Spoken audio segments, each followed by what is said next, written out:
sigurisht do të rënojë vetvetiu për shkak të dëmtimeve gjatë djegjes në luftën e fundit. I përket më shumë stilit arkitektural që quhet arkitektura islame. Kontur. Mitrovica. Mitrovica është një qytet që nuk ecën, por rrah me ritëm, me kujtesë e me një energji që ndjehet në çdo hap. Këtu, çdo lagje bart një histori, çdo urë një lidhje, dhe çdo shesh një ritëm të kaluarës që jeton ende.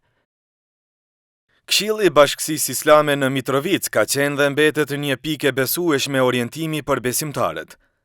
Përmes punës së tyre të qetë të përkushtuar, ata ruajnë ritmin shpirtëror të qytetit, duke sjell harmoni dhe duke mbështetur çdo iniciativë që pasqyron mirëbesimin dhe jetën në komunitet. Ata janë pra njerëzve në çaste gëzimi, në çaste vështirësie dhe në çdo hap të zhvillimit shoqëror. Në këtë rrjedh të historisë dhe të sotmes merr jetë projekti i xhamisë Hysen Çavush, e njohur ndryshe si Xhamia e Haxhi Veselit. Këtu, përveç xhamisë është parapare dhe një objekt ku do të jetë qendra e Këshillit të Bashkësisë Islame. Vendosur në një zonë me rëndësi të posaçme për Mitrovicën, kjo xhami synon të bëhet një pikë që bashkon lëvizjen e përditshme me qetësinë e shpirtit. Aty njerëzit kalojnë çdo ditë, ku rrjedha e jetës nuk ndalet. Kjo xhami pritet të ngrihet si një vend ndalese, reflektimi dhe bashkimi, një hapësirë që jep qytetit frymë dhe identitet të ri, pa e humbur të vjetrin. Në kuadër të këtij udhëtimi kemi zhvilluar një intervistë me kryetarin e Këshillit të Bashkësisë Islame në Mitrovicë, Ekrem Avdiu. Në këtë bisedë, ai ndan pikpamjet e tij me rolin që Këshilli ka në jetën shpirtërore të qytetit, sfidat dhe mundësitë e reja që hapen me projektet e rëndësishme në zhvillim. Përmes fjalëve të tij kuptojmë qartë vizionin, përkushtimin dhe dëshirën për ta parë komunitetin duke ecur përpara me vlera, me harmoni dhe me unitet. Kryetara na tregon më shumë lidhje me rëndësinë e këtij projekti që po e shohim këtu. Jemi në cepin e parcelës së projektit të Haxhi Veselit. Po e quaj projekti Haxhi Veselit, për arsye se këtu afër nesh është xhamia e Haxhi Veselit, ndërtimi i cilës ka filluar. Prapa nesh është një objekt i ri i administratës së Këshillit të Bashkësisë Islame dhe një objekt i tretë i cilin të ardhmen ndoshta mbas 2-3 viteve do të ndërtohet prapë për nevojat e Këshillit të Bashkësisë Islame. Unë e mbaj mend kur ka qenë xhamia e vjetër, mbase jo ajo e shekullit 16, mirë po e mbaj mend kur është rindërtuar në vitin 1981 për shkak se babai im ka qenë këtu imam në atë kohë. Dhe ajo xhami ka funksionuar, do të thotë deri në kohën e luftës kur është djeg tërësisht. Pas luftës është renovuar dhe është restauruar disa herë. Kjo xhami edhe ky vend edhe kjo parcelë ndodhet në lagjen që njihet si lagja e Gori Mahallës, një lagje shumë e populluar e qytetit të Mitrovicës, një lagje madje edhe historikisht prej lagjeve që llogaritet se është zanafilla e qytetit, me një traditë edhe kombëtare, edhe fetare, edhe kulturore dhe në një farë mënyrë xhamia është duke u ndërtuar në një ambient shumë miqësor me komunitetin edhe me lagjen. Cilat ishin nevojat që e bën të nevojshme rënimin dhe ndërtimin pastaj të? Mendoj se janë 2 komponenta kryesore. E para, xhamia paraprake ishte me gjithë meremetimet që kishin ndodhur, nuk ishte objekt i cili ofronte komoditet për besimtarët. Pra, edhe sikur të mos e rënonim, unë mendoj se ndonjë pjesë e saj sigurisht do të rënojë vetvetiu për shkak të dëmtimeve gjatë djegjes në luftën e fundit. Nevoja tjetër ishte rritja dhe zgjerimi i xhamisë, që do t'i plotësonte nevojat e komunitetit edhe të besimtarëve. Duhet theksuar se kjo xhami këtu, unë jam rrit këtu në këtë lagje, jam rrit në këtë xhami, konsideroj se kjo xhami e ka ndoshta numrin më të madh të xhamatit në gjithë qytetin. Xhamia e re që do të ndërtohet do të ketë përmasa më të mëdha se ajo që ishte paraprakisht dhe shpresoj se vetëm brendia e xhamisë do të ketë hapësirë për 1200 deri 1500 persona që të falen me komoditet. Përveç faljes, cilat janë funksionet tjera që do t'i kryej xhamia? Po xhamia si zakonisht, si të gjitha xhamit tjera, përveç faljes do të kryen edhe mësimet e ndryshme, ligjëratat e ndryshme, shërbimet komunitare, të cilat realisht janë as njohura që ndoshta edhe nuk ka nevojë të përmenden në mënyrë të veçantë. Pra do të ketë përveç faljes edhe shërbime përcjellëse, sigurisht se është mësimi i fëmijëve, i të rriturve, mësimi i Kuranit të ngjashme. Po, a ka ndonjë veçanti kjo xhami? Unë mendoj se veçantia dhe përparësia e kësaj xhamie është pikërisht pozicioni i saj. Nuk kemi në qytet një xhami e cila ka kaq vend sa ka kjo xhami, po gjithashtu do të thoja se ndoshta nuk kemi në qytet një xhami e cila është e përpunuar me xhamat, me lëvizje, me aktivitet sikur se është kjo xhami. Kryetar, në cilën fazë janë punimet dhe kur pritet të përfundohen?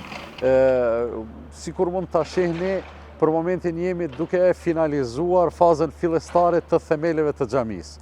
Është një projekt, unë tash duke u marrë me këtë punë, e kuptu nuk kam ditë çka është kjo, një pllakë shiritore e cila ka kostën e vetë edhe në aspektin materiale, financiar, po edhe në atë kohor, por që realisht është më, me lejen e Zotit, domethënë, më e gatshme për t'i rezistu kohës ndoshta me shekuj. Edhe në momentin që përfundon kjo fazë, atëherë do të vazhdohet me ngritjen e shtyllave tjera dhe mureve. Shpresoj që në këtë fazë, ndoshta para përfundimit të vitit, ta kemi një skelet mbi tokë të xhamisë, ndërsa për shkak se jemi në fillim të dimrit, me remetime dhe gjëra tjera, duhet të presim mbase deri në fillimin e pranverës, me një optimizëm ndoshta të theksuar, pres që deri në fund të vitit të ardhshëm të përgatitet për të falur në te. Se i përket anës financiare, si u bë mundur ndërtimi i xhamisë dhe cili është mesazhi juaj që dhurojnë për projekte të tilla, veçanërisht që këto projekte të shkojnë nëpërmjet Këshillit të Bashkisë Islame, në këtë rast në Mitrovicë? Historikisht të gjitha vakëfet, përfshi edhe xhamitë edhe projektet e Bashkisë Islame, janë ngritur duke u bazuar në kontributin e xhamatit kryesisht. Kështu është puna edhe me këtë xhami, edhe me xhaminë e Haxhi Veselit. Njerëzit në bazë dietore japin kontribute, nganjëherë janë më simbolike, nganjëherë janë më të theksuara, edhe kësaj do të thotë ne në një farë mënyrë e dim parafërsisht koston orientuese të projektit, po e dim parafërsisht gjithashtu edhe ka do t'i sigurojmë ato mjete.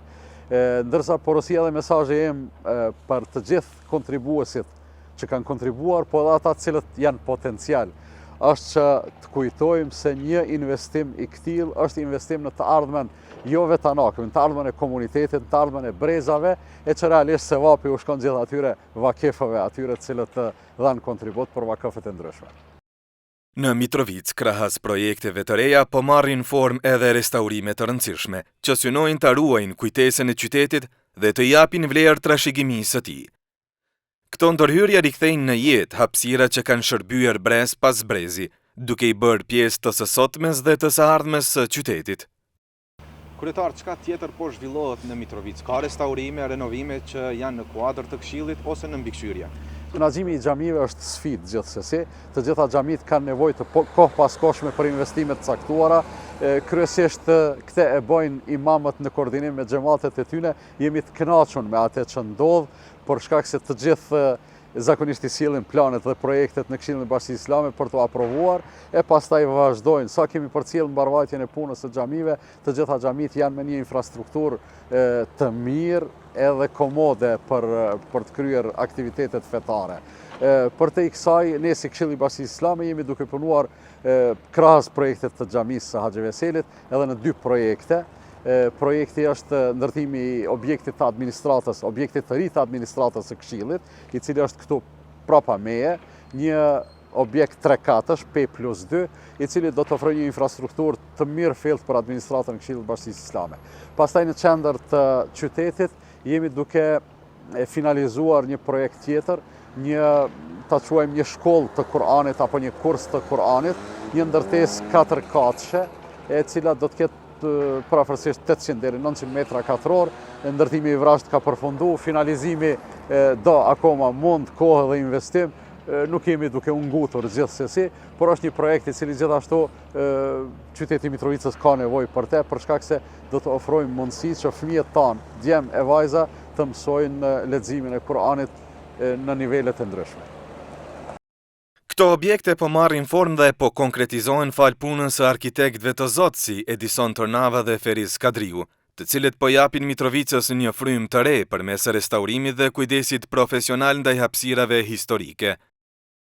Në kuadër të projektit Kontur kemi zhvilluar edhe një intervistë me arkitektin Feriz Kadriu, i cili ndan vizionin për kushtimin dhe sfidat e këtij procesi, duke na sjellë më afër punën që qëndron pas çdo detaji, të ruajtur dhe të rikthyer në jetë. Po, realisht stili arkitektural i xhamis Haxhi Veseli bashkë me pjesën përcjellëse të kompleksit dhe objekteve të tjera përcjellëse i përket më shumë stilit arkitektural që quhet arkitektura islame, realisht. Mirë po është një stil arkitektural i cili daton shumë shekuj më herët, një stil i cili nuk është prezent vetëm në institucionet fetare, mirë po është një stil arkitektural i cili mund gjendet prezent është gjendë realisht si stil edhe në pallate, në fontana, edhe në objekte institucionet të tjera nga përdorimi i njerëzve. Mirë po si stil, xhamia në kontekstin arkitektural dhe në kontekstin vizual të përjetimit nga fasadat të jashtme, prezantohet qartë me elemente monumentale, me harqe, me dritare harkore, me hyrje të theksuara, me shtylla të stilit islamik, me prezencë të mermerit si material bazë, mermerit në ngjyra të ndryshme, mermeri i bardhë dhe mermeri i zi, si dhe materialeve të tjera, në këtë rast po flasim për mermerin, traventin, i cili në vete ka një prezantim të qartë, të bukur dhe të pastër në vetvete. Na tregon më shumë lidhje me karakteristikat e xhamisë, për masat, kapaciteti, sa persona mund t'i zërë brenda, komod ky objekt. Karakteristikat fizike të projektit të xhamisë Haxhi Veseli realisht janë 18 me 25 zona kryesore e xhamisë, e cila si objekt do të ngritet në 2 etazhe në zonën e përdhesës që së tërësi ka rreth 420 m2 me pjesën hyrëse, e cila do të ndodhë nga rruga kryesore që shihet më tutje, edhe pjesa e katit të parë, e cila njështu ka një sipërfaqe rreth 170 m2. Pra atje është parapar pjesa hyrëse, në mënyrë që qasja ndaj xhamit jetë më e lehtë?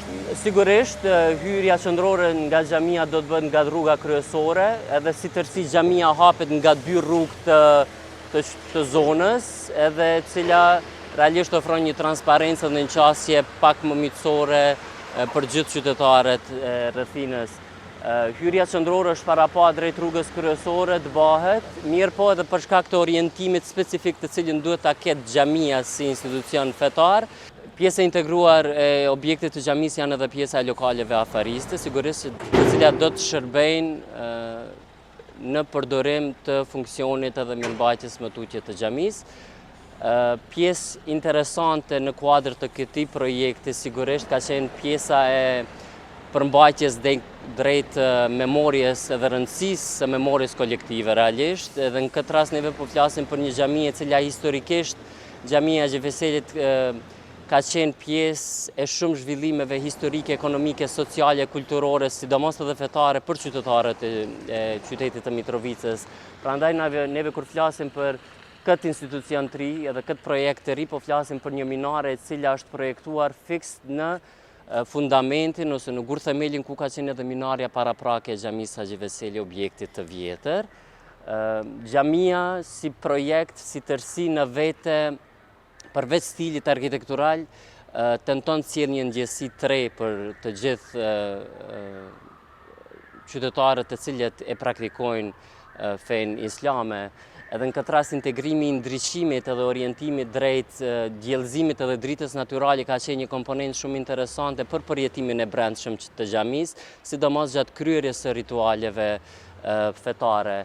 Neve këtë rast po flasim për një pjesë qendrore të fasadës kryesore nga rruga dytësore e zonës, po flasim në cilën projekti parasheh përdorimin e dritareve të gjata në formë harkore, të cilat do të lejojnë depërtimin e djellëzimit edhe ndriçimit natyral, mirë po në kohë paralele në të cilat parashihet të jenë pjesë të integruara disa zona këndore të cilat do të japin një efekt natyrshmërisë edhe një efekt interesant në përjetimin e brendshëm të hapësirës.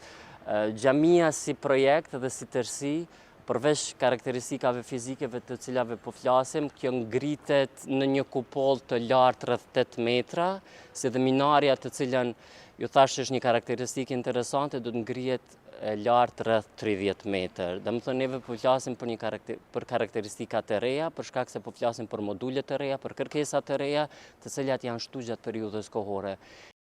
Kështu, rrugtimi ynë në Mitrovic mbyllet me zërat, historitë dhe vizionet e njerëzve që po japin qytetit formë të re.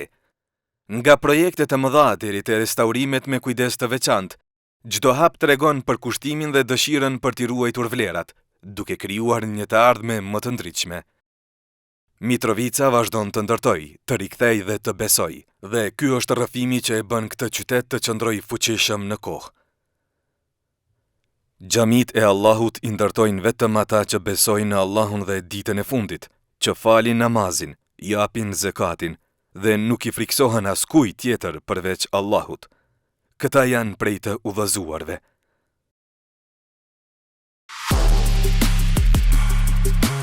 Kontur.